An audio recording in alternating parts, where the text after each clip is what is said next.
all about the preparations, and the story behind it is there unrest in the camp? And let's even delve into technical matters to do with this game. I'm joined by two gentlemen. On my immediate left is Patrick Muleka, and he is a sports producer with the Kenya Broadcasting Corporation, and Gregory Mulemi, who is a sports journalist and also analyst. And welcome to Channel 1 Weekend. Patrick, I'll start with you. The same old story, and I don't know for how long, that any time a national team has got to go into camp, the first thing that comes out is the story of money. It's like it's the tradition now in Africa that every time we have preparations, the issue of money comes first. But for me, I think in this case, we may give the government at least a bit of a leeway. Remember that the Harambee Stars that went to Egypt, it was fully financed. 244 million shillings. Actually, so in this case, we may say that we can give them benefit of doubt. And if I were perhaps the coach of the Harambee Stars, I'll tell them, you know what, guys, let's play this match. For the dues will be paid, because, I mean, the government has never promised and never delivered. Gregory, you have a response? I disagree with Patrick.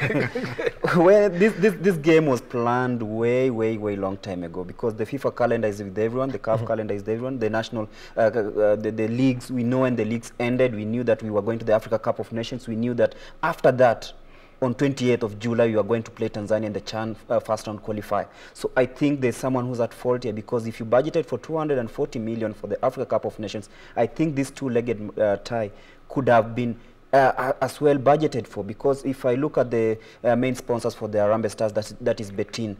Up to now, even the poster telling people of where to get the tickets for tomorrow's match, it's there.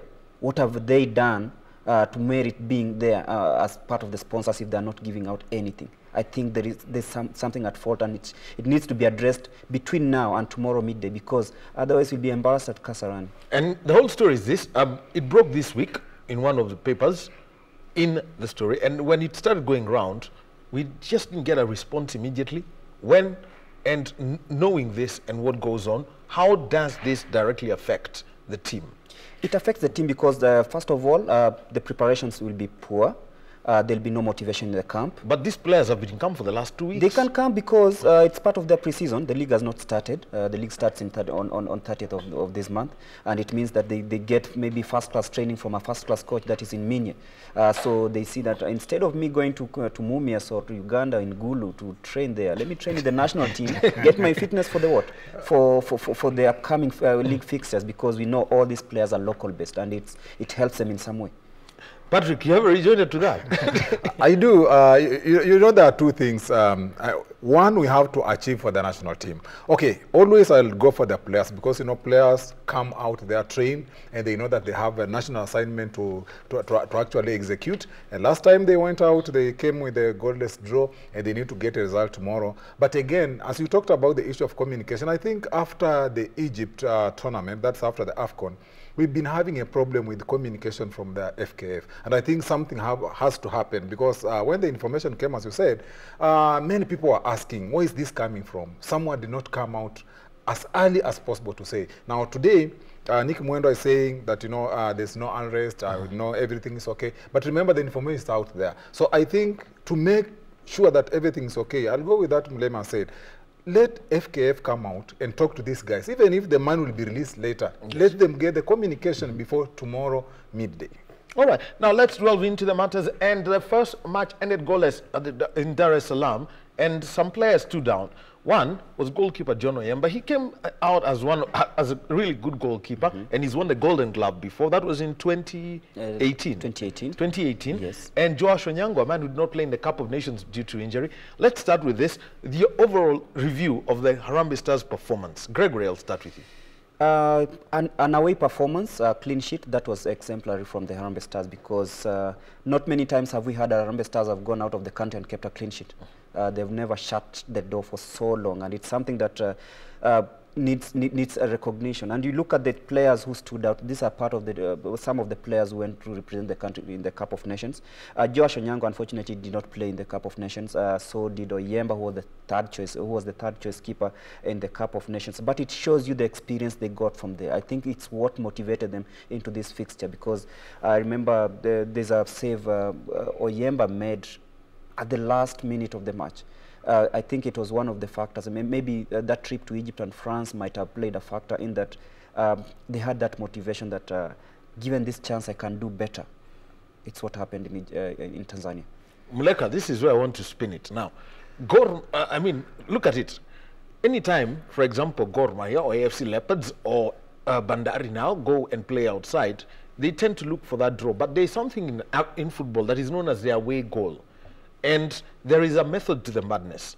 The reason the Harambee Stars played away from home in the first leg is because they're ranked higher than Tanzania. So they were given the away advantage to go for the away goal. They never got it. Are we blunt in attack? I might say, tactically, you have to look at both sides. I think it would have been better for Harambee Stars to get an away goal, right? But again, look at a Tanzanian side that has so many people. You know, you talk of Yondanis there, Erasto Nyoni, you know, all these names are there. And you're talking of Yanga, combination of Yanga and Simba are there. Everyone was there supporting national team. Get that draw. Though it would have been better for us to get at least 1-1. But again, get that draw of goalless. Come to Kenya, come to Kasarani tomorrow. What you need to do, first, get the first goal, then add the second one. No, it's not about adding. No, the question is, why not score at home? Gregory, I mean, these are the rules of football. I'm not inventing anyone. To be honest, I'm just trying to look at the forwards we have in the camp. Sydney Lokale, and also Cheng, Piston Mutamba, and Nicholas Kipkurui. I'm afraid to say I don't see goals here. Maybe the goals can come from midfield. Okay. Yeah, because Enosho Cheng led the lines in Tanzania. We barely had a chance on target. No, you're talking about the KPL top scorer. Yes, I'm talking about the KPL top scorer who scored what the 18 goals. Yeah, I'm talking about Enosho Cheng. You see, this stage was given to him to prove why he was the KPL top scorer. And he started against a more experienced Piston Mutamba who has more caps in the national team than Enosho Cheng. But then he did not live up to expectations. 0 shots on target as a striker is a very bad return. And I think it's something that the coach can think about. But when I look at this squad, someone like Waivon Isuza, this is a goal machine because he's done that at Leopards, a very poor Leopard side, but it stood out. There's Samuel Onyango, who also has some goals in him, and then Nicholas Kipkurui. I hope they give someone like Kipkurui a chance to play tomorrow, because he's one of the boys whom we've seen at the CAF Confederations Cup. He's played well for Gor Mahia, and right now he's in the national team, but he's not gotten that chance. Muleka, I mean, we watch a lot of African football, and let me get into this. There is this influx of French coaches, and anytime they come, they tend to build, first of all, from the defense, and we tend to play defensive football, and the attack is there. I mean, the Africa Cup of Nations was live on KBC Channel 1, and we saw the kind of football that Kenya played. It's only when they played Tanzania, who probably were their peers in that group, that we saw a different brand of football, and people talked about that game because it tended to be open. But what's this? Is the team so defensive?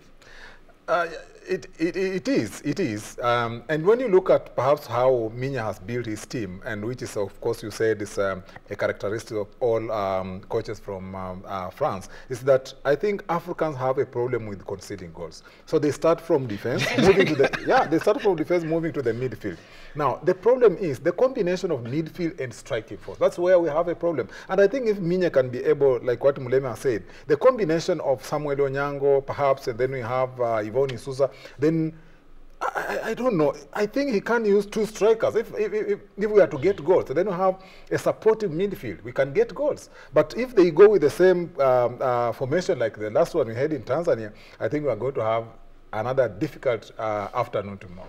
Well, Sebastian Minye, when speaking in one of the training sessions, after one of the training sessions, said that he has to go out and attack. He's got to rethink his strategy, because goals only come from one form. It's attack or you go for luck, because this is a game that after 90 minutes, if it's goalless, it goes into penalties. If it's 1-1, advantage Tanzania.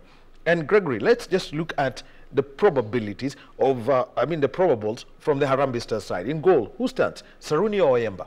I'll go for Oyemba because he's shown that he's able to keep those clean sheets.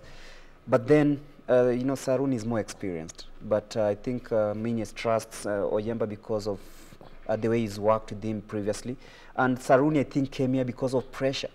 We had the goalkeeper who was supposed to be the #1, that's Farouk Shikal, who signed for Yanga. Okay. So Saruni just came in as a decoy. So to me, I think Oyemba will start. Then I think on the right back, I would go for Michael Kibwage. Okay.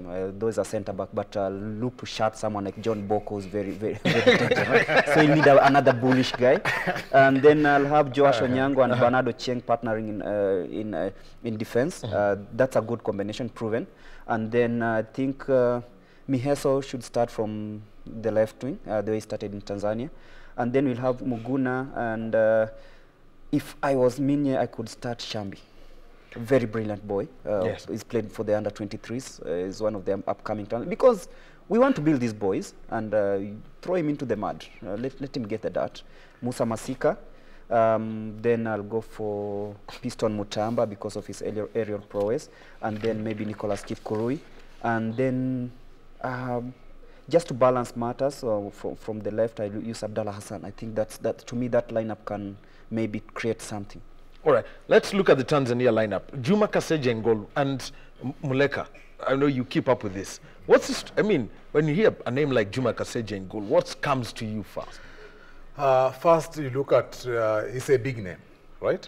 That's the first thing that you have. The other thing is that he has experience, and he's one of the goalkeepers that, if you really, it's just like Oyemba last time.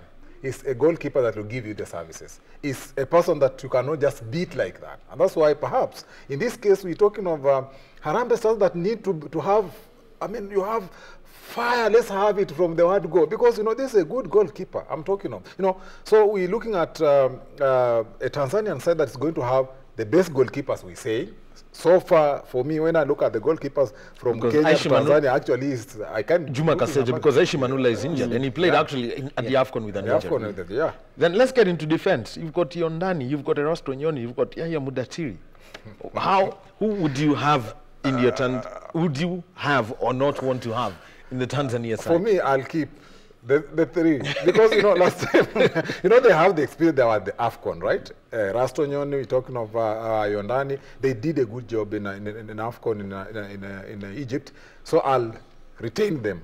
Because again, I'll be looking at the Harambee Stars, that last time, they were the same guys, they contained Harambee Stars. Harambee Stars did have the chances to score goals. So why change the winning team? I'll retain the three in the defense.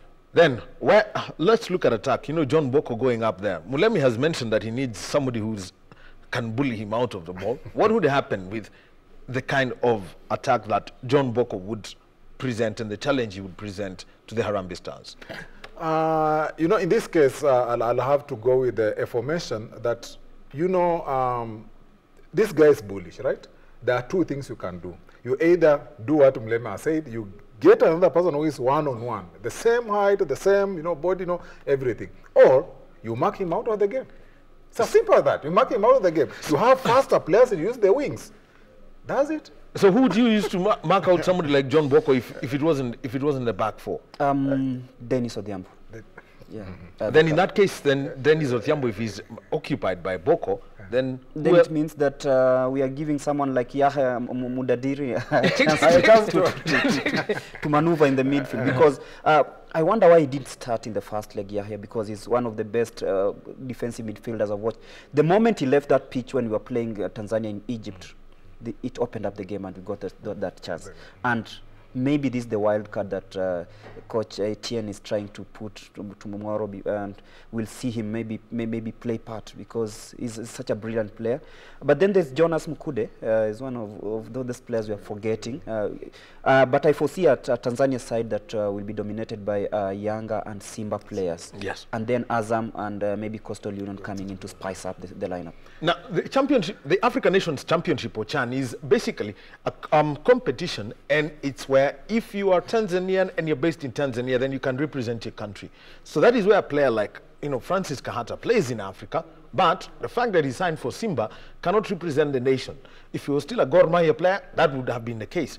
And the question is, what's the message being passed here about the quality of the leagues that we've got in our countries? Because I can speak about Simba, I can speak about Yanga, I can speak about Gor Mahia, because these are clubs that are playing at the group stages of the CAF Inter-Club competitions. Muleka, what's the story that's being told of the Tanzanian league vis-a-vis the Kenyan league? I think something is coming out very clear, that the Tanzanian league is very progressive. Like they use their league as a yardstick to get the best for the national team. And that's why you'll find that most of these guys who are at the AFCON are the same guys who are playing CHAN, because they are playing Simba, we're talking of Azam, we're talking of Yanga. They are always there, playing for those teams and then playing for the national team. Come to Kenya, you'll find that we more or less depend on Gor Mahia, and then we get few from Lindsay, Wazito, then FC Leopards, and they are not doing very well when you're looking at the African continent. So Simba has been there, remember? Yanga has always been there at the African either Confederations or Champions League. And then we're talking of also Azam has come in, and then there is another small, I don't know, it's come from KMC. They're doing their own thing. So it's like they are progressing every day. And we need to rethink, especially Kenya, we need to think about our league. And talking about rethinking our league, Tanzania have announced that after this season, they're going down to 16 from 20. Yeah. What's the story being told? Because in Kenya, we think we are looking at bigger and better at any one point.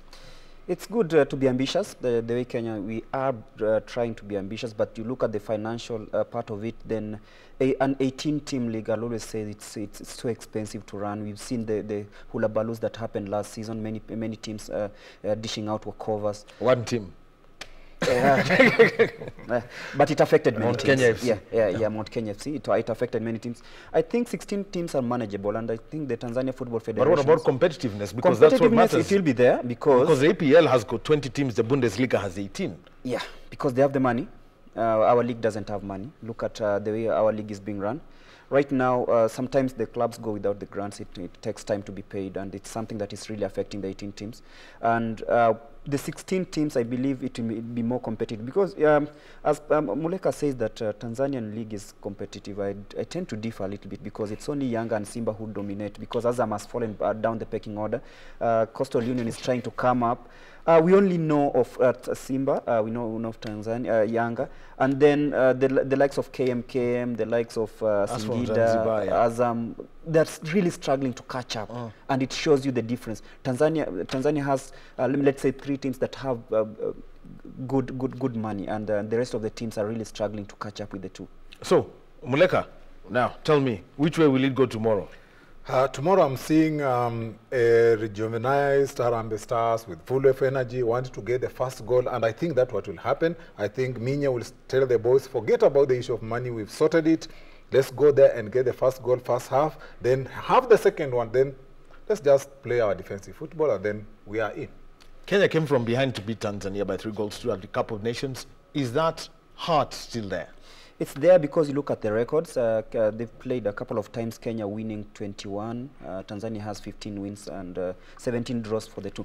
I think Kenya will go into this match with that hope that they can beat Tanzania. But the problem with Kenya at home is the panic that is always there, especially when they face the crowd. We've seen it, and I hope they'll just try and calm down and win this game. Because if they don't, 1 goal will kill off the game. Is the crowd a part of the game or a distraction for players in Kenya? It is supposed One word. It's supposed to be part of the game. Is it a distraction or part of the game? Most of the time it's a distraction.